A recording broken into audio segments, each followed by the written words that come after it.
बिस्मिल्लाहिर्रहमानिर्रहीम। अल्लाह जे नाले सां शुरू जेको निहायत मेहरबान रहमत वारो आहे। सब्बिहिस्म रब्बिकल आला।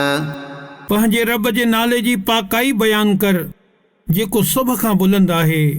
अल्लज़ी ख़लक़ फसव्वा।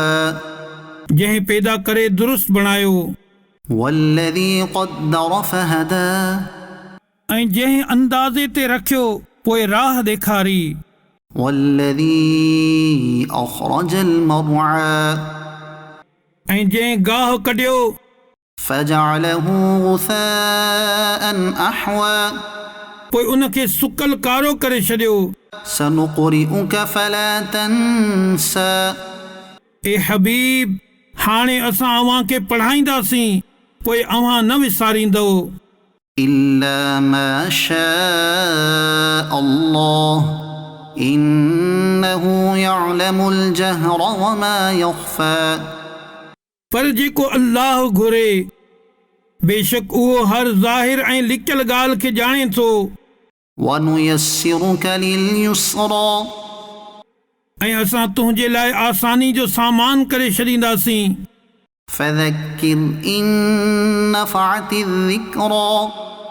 पोइ तूं नसीहत फरमाए जेकॾहिं नसीहत फ़ाइदो ॾे। सयज़्ज़क्करु मन यख़्शा।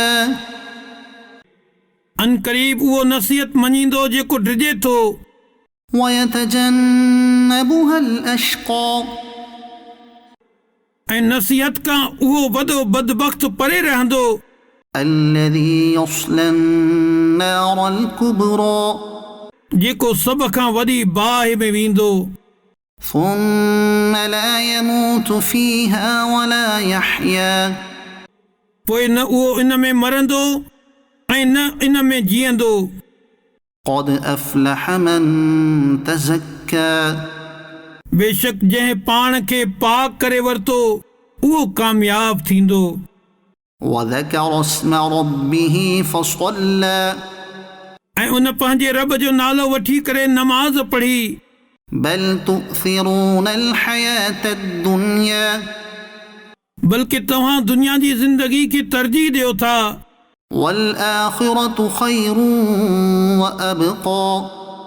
ऐं आख़िरत बहितर ऐं बाक़ी रहण वारी आहे।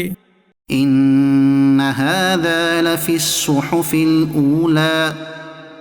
बेशक इहा ॻाल्हि ज़रूर अॻियनि सहीफ़नि में आहे। सुहुफ़ि इब्राहीम व मूसा। इब्राहीम ऐं मूसा जे सहीफ़नि में।